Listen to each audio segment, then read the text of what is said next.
이스라엘이 세운 팔레스타인 분리장벽이 도시 전체를 에워싼 곳. 예수가 태어난 마을 베들레헴입니다. 과거 마구간이 있었던 자리에 십자가 지붕을 얹은 교회가 들어서 있는데요. 예수가 십자가에 못 박혀 죽은 후 300년이 흘러 세워진 교회입니다. 이 탄생교회 입구가 문이 3번이 변했는데요.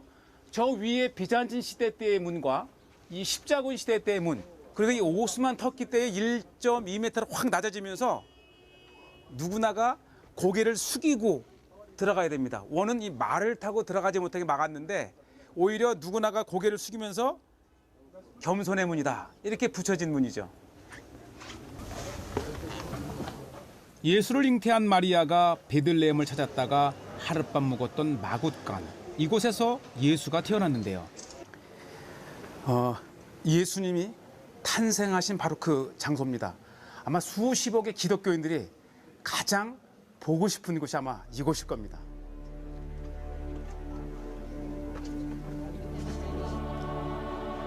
(2000년) 전 말을 키우던 동굴 마굿간.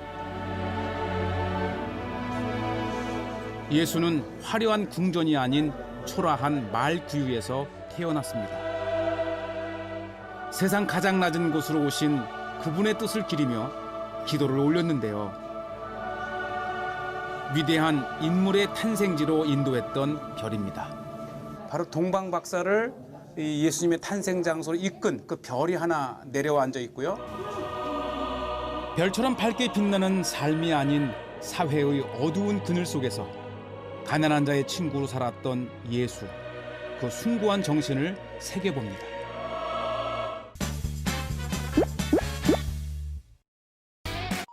베들레헴, 히브리어로 이제 이 빵집, 또 우리 한국 교회에서 목사님들은 떡집이라고도 많이 얘기했어요.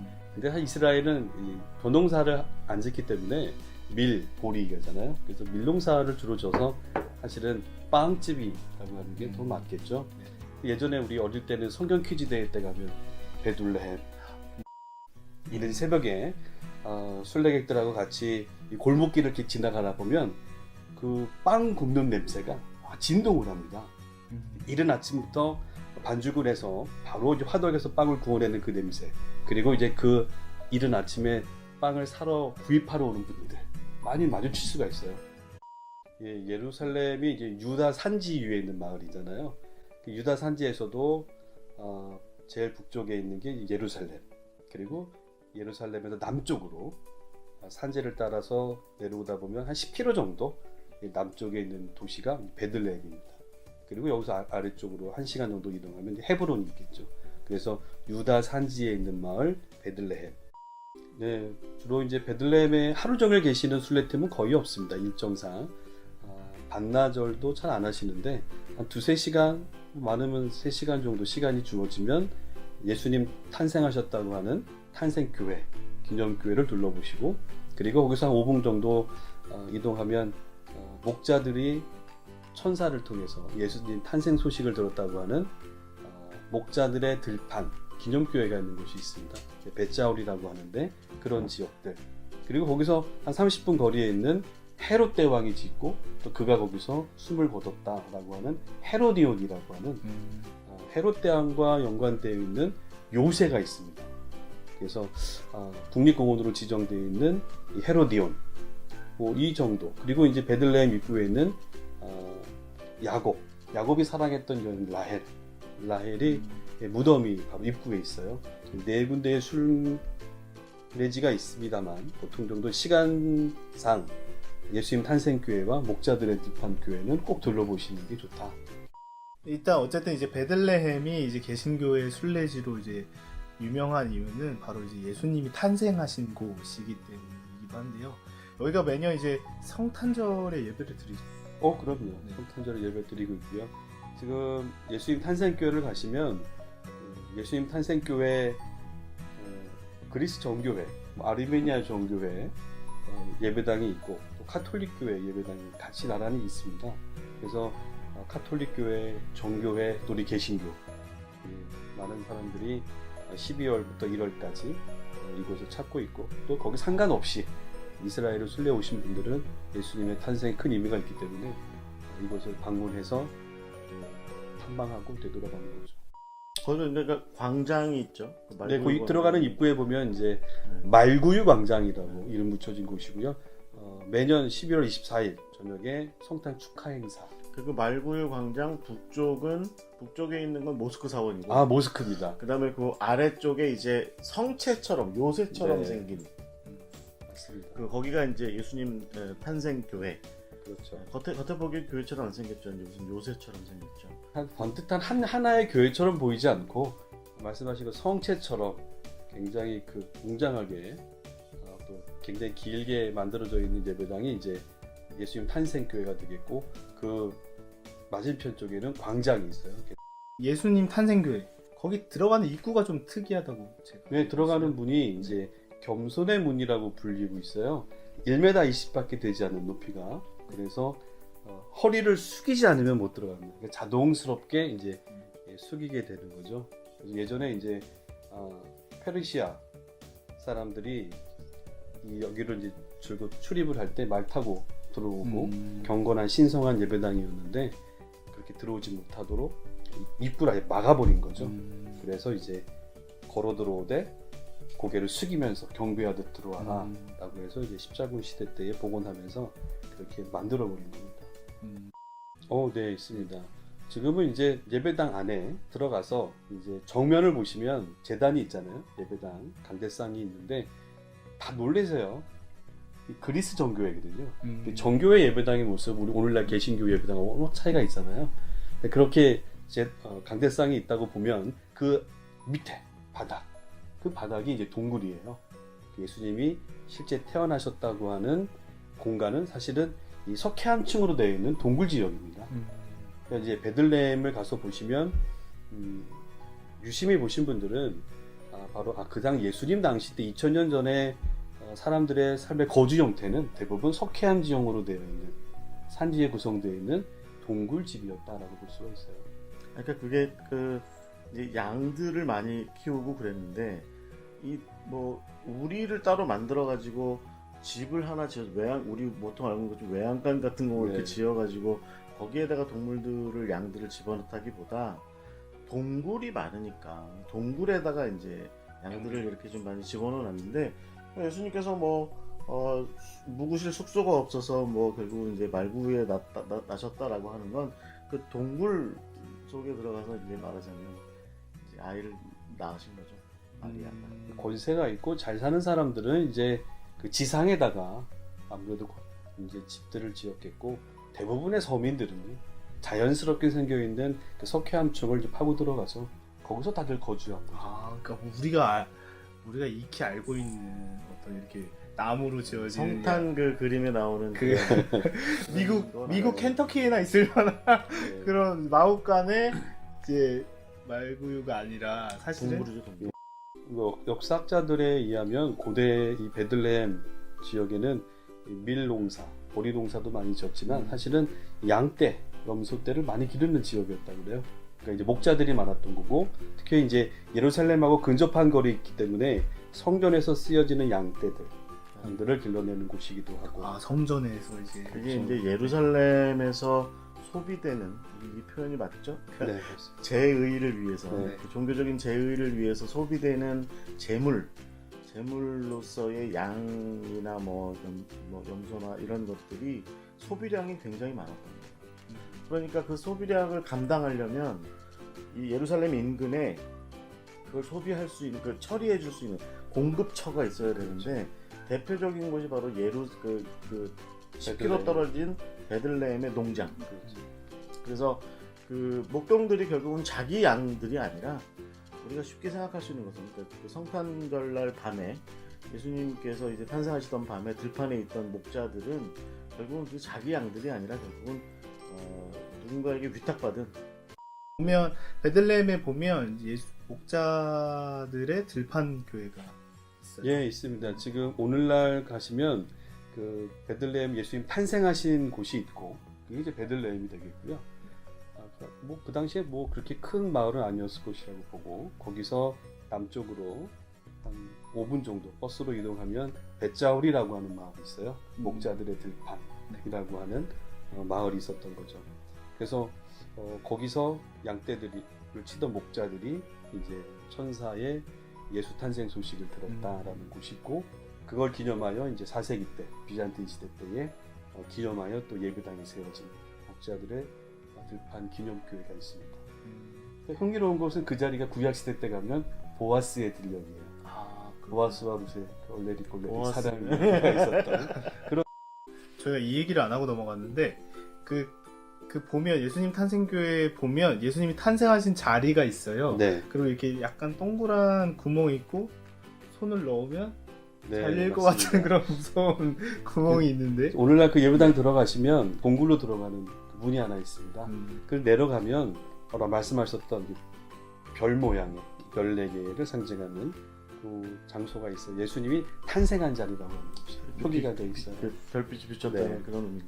그리고 이제 보고 나오시면 이제 여기는 정교회 예배당에 있는 거고요. 네. 이 동굴에서 바로 조금만 더 왼쪽으로 오면 이제 카톨릭교회 예배당이 있어요. 카톨릭교회 예배당 지하로 들어가면 거기도 동굴하고 연결되거든요. 거기에 바로 그 성경에 기록된 것처럼 예수님이 태어난 시기를 기준 삼아서 2세 미만의 아이들을, 남자아이들을 다 죽였잖아요.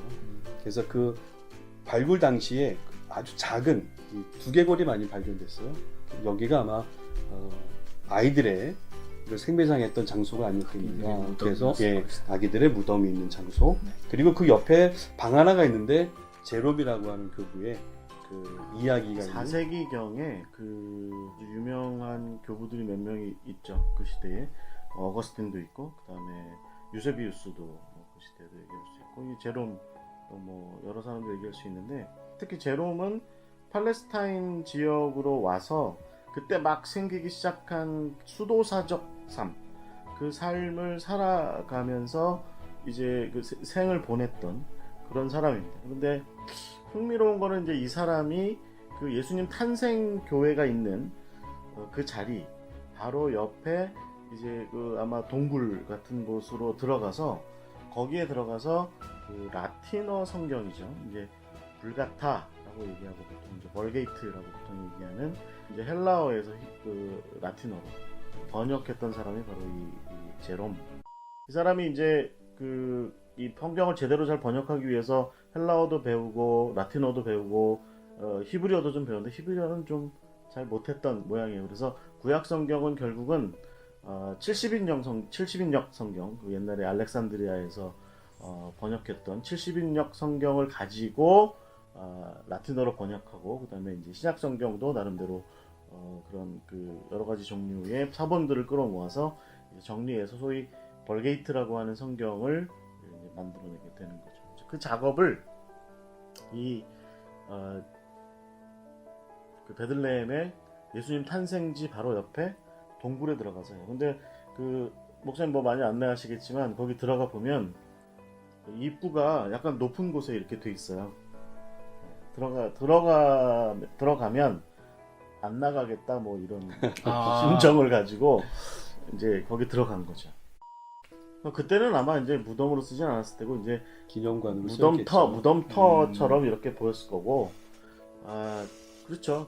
아마도 그런데 아마 제 생각에는 해골들이 사람 이제 유골들이 많이 널려 있는 상황 근처 어디에서 동굴에서 아마 이제 그 작업을 성경 번역 작업을 그 다음에 자기 수도사적인 어떤 기도 생활을 제롬이 계속 아마 했을 것 같은데, 그래서 그 해골 제롬 하면 해골이에요. 제가 제롬과 관련된 이제 제롬이 어떻게 생겼나 좀 사진들을 찾아봤는데, 제롬의 그림, 얼굴을 표현한 그림 옆에는 항상 해골들이 네. 그 아까 말씀드렸던 예수님 탄생 교회, 그리고 거기서 바로 옆으로 가면 로마 카톨릭 교회가 있다고 했잖아요. 탄생하신 곳을 두고 지금 정교회와 카톨릭 교회가 같이 나란히 있는데, 이 카톨릭 교회 지하 동굴로 가면 제롬의 무덤 방, 그리고 이제 아기들의 해골이 있었던 그 무덤, 그 지역이 있고, 바깥으로 나오면 그래서 로마 카톨릭 교회 예배당 그 뜰에 바로 그 동상이 딱 있습니다. 그래서 이렇게 제롬이 책을 딱 번역한 책 딱 들고 있는 모습, 그리고 발바닥 밑에 해골이 딱 놓여 있죠. 그래서 이제 오시는 분들이 목사님 저게 뭐예요? 뭐 다 물어보세요. 그러면 이제 그 얘기를 설명해 드리죠. 이게 이제 유럽에 어디 이렇게 유명한 데를 가면 제롬을 그려놓은 성화들이 많이 있어요. 이게 제롬이구나라고 하는 것은 딱 그겁니다. 그러니까 누군가가 뭔가를 쓰고 있는데 해골을 만지고 있다. 그러면은 아니면 제롬. 해골과 같이 이렇게 있다. 그럼 제롬입니다. 또 하나는 뭐냐면 사자예요, 사자. 어흥사자. 그렇죠, 그 사자. 저기 제롬 시절만 해도 이 팔레스타인 지역에 사자가 있었던 거죠. 그런데 이제 그 일화에 의하면 제롬이 발톱에 이제 뭐가 박혀 있는 사자를 발견해요. 이제 뭐 사막 이런 데 들판에서 기도하다가, 그래서 가서 이 무서운 사자잖아요. 근데 이 제롬이 가가지고 그 발톱에 있는 가시를 빼줬다고. 그래서 나중에 이 사자가 제롬이 가는 곳곳마다 항상 그 옆에서 이렇게 있으면서 제롬이 이제 이 사막은 아니고 이제 들판에서 혹은 이런 그 광야 같은 곳에서 늘 기도할 때 말하자면 그 악한 영들이 와서 이제 기도자들을 많이 괴롭히잖아요. 괴롭힐 때 사자가 항상 그 악한 영들을 내몰았다 하는 얘기가 이제 있어요. 그래서 제롬을 묘사한 그림에는 두 가지가 있는데, 하나는 그 해골이고 또 하나는 사자가 이제. 근데 이제 그거 헷갈리시면 안 됩니다. 동굴 속에 누군가가 젊은이가 하나 있는데 사자가 있으면 그건 다니엘이고 들판에 있는데 사자랑 같이 있으면 그건 제롬일 가능성이. 해골이 있는데 머리가 대머리면 원효대사. 실질적으로는 아마 이제 그게 가인 목사님이 계시지만 추정이죠, 사실은. 그렇죠. 그러니까 그 헤롯이 정말 그렇게 애들을 많이 죽였었다라고 하는 것은 아마 성경적인 사실일지 모르겠지만, 제롬이 있었던 곳에 옆에 이제 아기들의 무덤들이 좀 많이 유골들이 많이 있는데, 그게 그 아기들인지에 대한 아마 연구는 그거는 실제로는 이루어지진 않았습니다. 제롬을 도왔던 여성이 있죠. 파울라라고. 로마에 사실은 원래 굉장히 잘 나가는 집안의 과부댁쯤 됐죠. 이제 딸 둘이 있었는데 그 중에 딸 하나는 이제 좀 제롬의 표현에 의하면 좀 세속적인 삶을 살다가 이제 죽었고, 또 하나 딸이 있었는데 이제 율리아라고. 이제 그 딸이 이 어머니랑 같이 평생을 기도하며 살겠다라고 얘기하면서, 그때 이제 수도사적 삶을 선택한, 그러니까 교황되는 거에서 떨어지고 선거에서 떨어지고 이제 팔레스타인으로 와서 내가 성경 번역하면서 기도하면서 살겠다라고 하는 그 제롬을 쫓아온 두 여성이 있었는데, 이제 그게 이제 이 파울라랑 율리아, 그 딸이죠. 그래서 일평생 제롬을 도왔다고 해요. 그래서 제가 이제 이 예수의 길에서도 그 베들레헴을 다루면서 그곳이 탄생지다, 예수님의 탄생지다라고 얘기했지만, 그곳은 말하자면 시작한 곳이다라는 것이죠. 그래서 어떻게 보면 미가서 5장 2절의 그 말씀처럼 베들레헴 에브라다야, 네가 작지만 너에게서 나를 향해서 한 종이 나올 것이다, 지도자가 나올 것이다 라고 이렇게 미가가 그렇게 예언했고, 그 예언이 예수 그리스도에게로부터 이제 이루어지게 되는데, 그 이루어지는 여정 내내 말하자면 그런 작은 시작들이 이렇게 있었다는 거죠. 여러분 잘 아시는 것처럼 룻이라는 여인 한번 가만히 생각해 보세요. 이게 정말 한미한 여자거든요. 유대인들의 입장에서 볼 땐 이방 여자, 한미한 여자인데, 그 여자에게서 사실은 이세가, 그 다음에 또 다윗이 나왔잖아요. 또 다윗 같은 경우 생각해 보니까 7명의 아들 중에 마지막 아들 다윗, 이세에게 7명의 아들이 있는데 그 중에 하나 키가 크고요. 나머지는 작대인데 스몰. 다윗만 작았던 거죠. 이 작은, 그러니까 목동이었던 다윗, 그가 결국은 이스라엘이라고 하는 나라를 세우고 온전하게 한 그런 왕이 되잖아요. 또 저는 그런 일들이 결국은 예수님의 이야기에서도 우리가 볼 수 있다, 이런 생각을 가져봐요. 예수님 시절에도 이 베들레헴이라고 하는 곳은 아까 목사님도 그런 말씀하셨지만 말하자면 예루살렘의 위성 도시였거든요. 도시라기보다도 뭐 그냥 작은 마을 같은 그런 곳이고, 도시로의 규모를 키우기보다는 농장으로서의 역할을 하게 만드는 그런 곳이었죠. 그러니까 예루살렘에 제물을 바치는 것을 공급하기 위한 어떤 그 동물 농장 같은 곳들이 이렇게 많이 세워진 곳이어서 도시로서의 개발은 잘 안 되는 그런 곳이었거든요. 그러니까 그런 곳에서 일하는 그런 사람들은 그냥 그러니까 결국 굉장히 한미한 사람들. 그래서 특히 예수님 시절만 해도 도무지 내가 무엇을 더 기대하고 희망할 수 있을까 뭐 이런 생각을 가질 수 있었던 그런 시점에 그곳 베들레헴에 예수님께서 탄생하신 거죠. 그런데 저는 그 예수님의 탄생도 저는 이런 의미가 있다고 봐요. 예수님도 결국은 아기로 오셨잖아요. 아기로. 그 아기의 모습으로 베들레헴에 나신 그분이 바로 예수님이라는 거죠.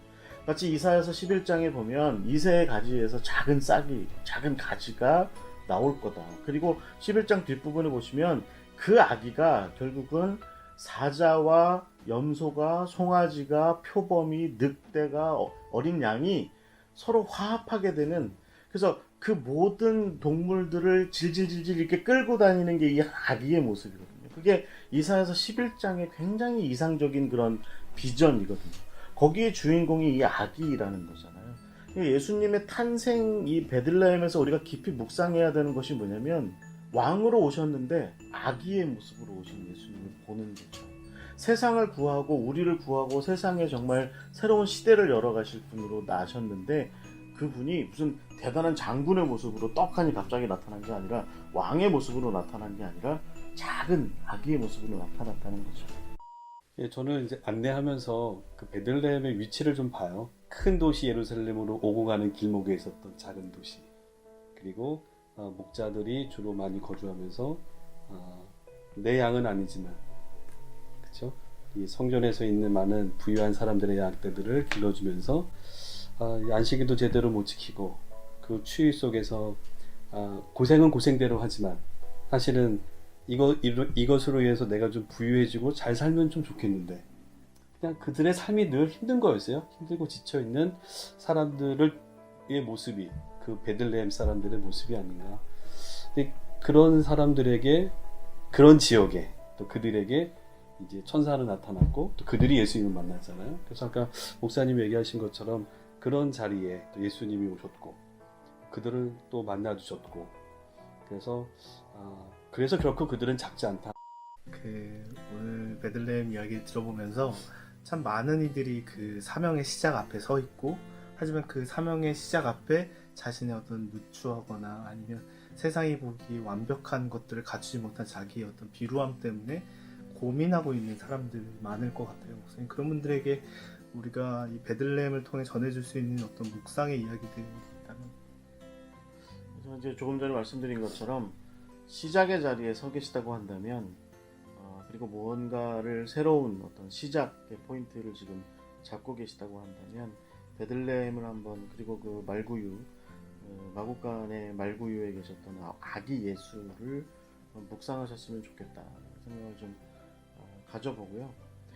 저는 한 가지를 조금 더 좀 말씀드리고 싶은 건 뭐냐면 그 베들레헴의 그 자리에서 나는 목동으로서 아니면 동방망사로서 아니면 또 예수님의 아버지 어머니 요셉과 마리아처럼 그런 아까 우리 목사님 말씀하셨던 기대하고 소망하고 또 그렇게 바라던 자의 그런 마음으로 아기 예수를 바라보고 있는지, 아니면 헤롯처럼 저 아기를 내가 죽여야 되겠다, 없애야 되겠다, 저 시작을 내가 뿌리부터 내가 싹을 잘라버려야 되겠다 라는 그런 생각을 가지고서 지금 내가 베들레헴 시작의 자리를 지금 생각하는 그런 자리에 있는지, 그런 헤롯과 같은 자리에 있는지 한번 생각을 좀 해봤으면 좋겠어요.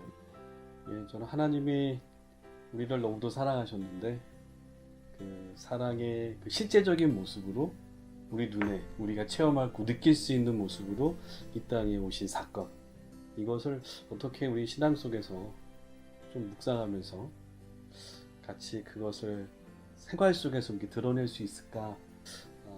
하나님이 이 땅에 오셔서 나와 함께 하시는 아주 귀중한 사건의 시작점, 그것 때문에 우리는 위로받고 기뻐할 수 있었으면 좋겠다. 그러면서 우리 사명의 자리로 힘껏 뛰어갔으면 좋겠다. 이렇게 저는 마무리할 수 있을 것 같습니다.